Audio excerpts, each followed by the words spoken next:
Your Honor, my stepdaughter has completely lost her mind. The courtroom went quiet as my stepmom's voice echoed through the chamber. She's unstable, paranoid, and dangerous, she continued calmly, which is why my husband left everything to me before he died. A few people in the gallery nodded like they believed her. My lawyer leaned toward me and whispered, "Stay calm, let her talk." But my hands were shaking. Because the woman lying about me wasn't just trying to win a court case, she was trying to erase my father's last wish and take the entire inheritance he left behind. Then something happened that no one expected. The judge slowly removed his glasses and stared directly at me. For several long seconds, his expression changed. Then he said something that made my stepmother go completely pale. "Miss Carter, is that really you?" And suddenly, the entire courtroom shifted. The case began 6 months after my father died. 6 months of grief. 6 months of confusion. And 6 months of my stepmother quietly destroying my life. Her name was Linda Carter, and when my father married her 5 years earlier, I tried to believe she loved him. I tried to believe she cared about me too, but the truth revealed itself the moment my father's will was read, because according to Linda, my father had changed everything just 2 weeks before he died. The house, his savings, his company shares, everything. All of it had supposedly been transferred to her. And me? I was left with nothing. At first I thought it was a mistake. My father and I had always been close. He helped me start my small architecture business. We spoke almost every day. There was no way he would cut me out. But when I questioned Linda, she smiled calmly. "Oh, sweetheart," she said gently, "your father was worried about you." "Worried?" I asked. "Yes," she replied. "You've been unstable." I remember laughing when she said it, because it sounded ridiculous, but she didn't laugh. Instead, she opened a folder and slid a document across the table, a psychiatric evaluation, with my name on it, saying I suffered from severe delusional episodes. My stomach dropped. "This is fake," I said immediately. Linda just tilted her head. "Your father believed it." That was the moment I realized something terrifying. She had planned this, every step, every lie, every document, everything.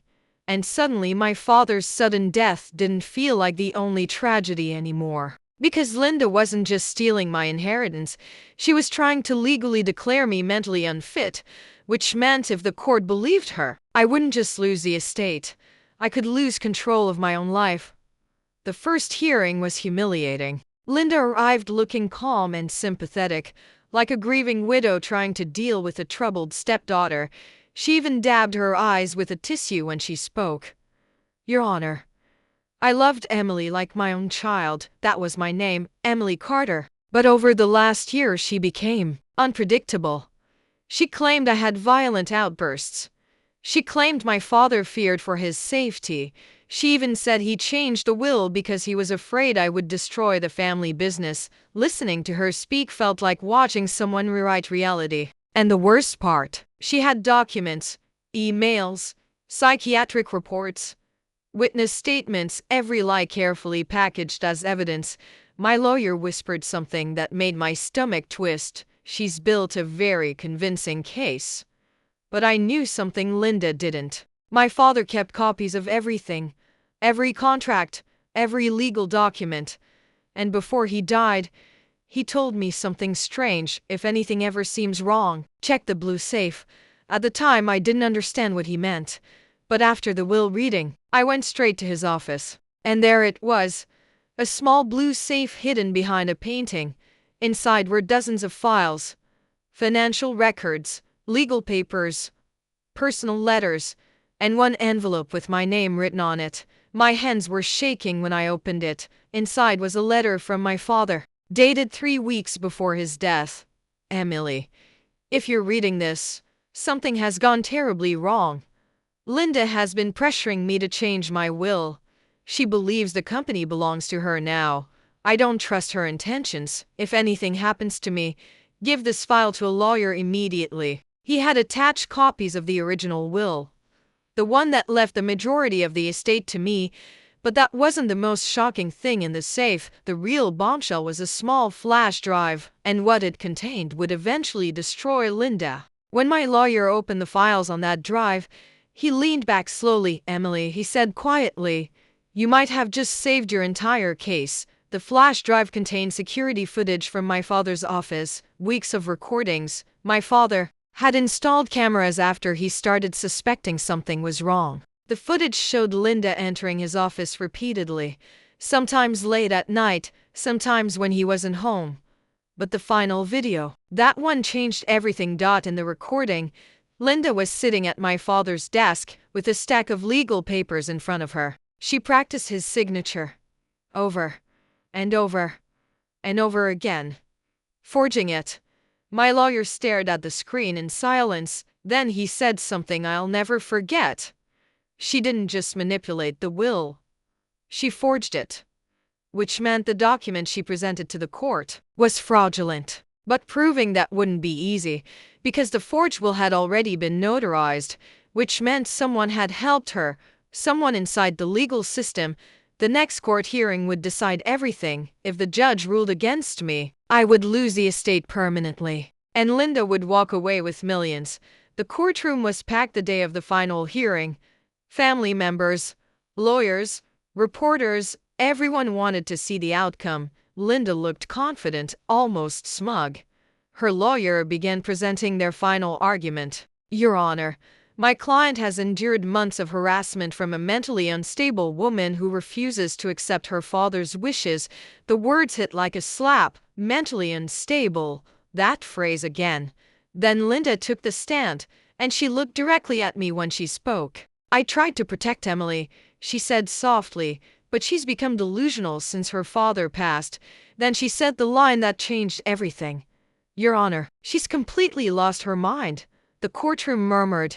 And that's when the judge removed his glasses. He stared at me carefully for several seconds, then his eyes widened slightly. "Miss Carter." His voice sounded different now. "Were you, by any chance, a volunteer at Mary's hospital 5 years ago?" The question confused everyone, including me. "Yes," I said slowly. "I volunteered in the trauma ward." The judge leaned back in his chair, and suddenly he smiled, a quiet, knowing smile. "Well, that's remarkable." My stepmother shifted uncomfortably. "Your Honor, what does that have to do with?" But the judge raised his hand. "I believe it has everything to do with this case." The courtroom went silent. Then he looked directly at the attorneys. "5 years ago," he said calmly, "my daughter was involved in a serious car accident." My heart skipped because I remembered that night. The judge continued. "She nearly died." He looked straight at me again. "And the young woman who stayed with her in the hospital for 3 nights straight, keeping her calm until surgery. That woman was Emily Carter." A wave of murmurs swept through the courtroom. The judge's expression hardened. "So forgive me if I find it difficult to believe she is mentally unstable." My stepmother's face had turned pale, but the judge wasn't finished, "especially," he added, "when her attorney has just submitted new evidence." My lawyer stood. "Your Honor, we would like to present video footage from the deceased's private office." The screen lit up, and the video began playing. Linda forging my father's signature, practicing it again and again.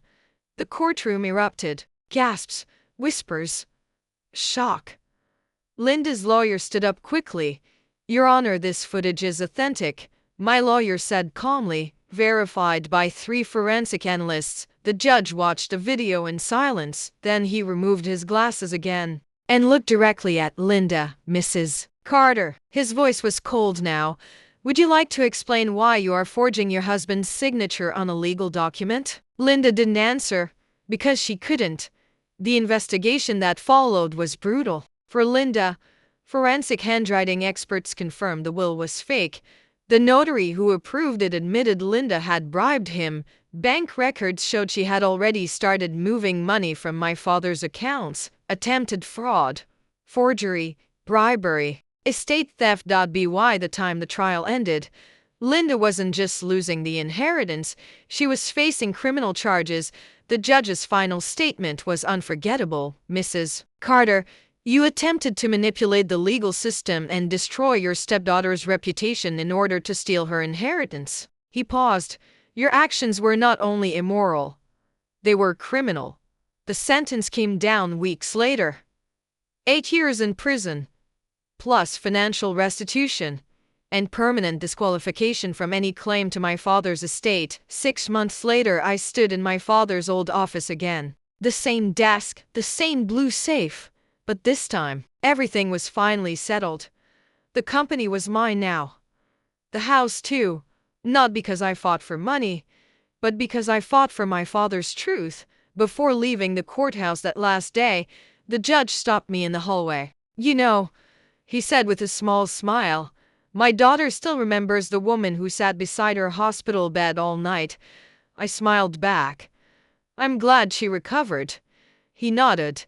Then he said something I'll never forget. Kindness has a strange way of coming back when you least expect it. As I walked outside into the sunlight, I realized something powerful. Linda thought she could destroy me with lies. She thought she could rewrite my father's legacy. But the truth has a way of surviving, and sometimes justice comes from the most unexpected places, even from a judge who remembers exactly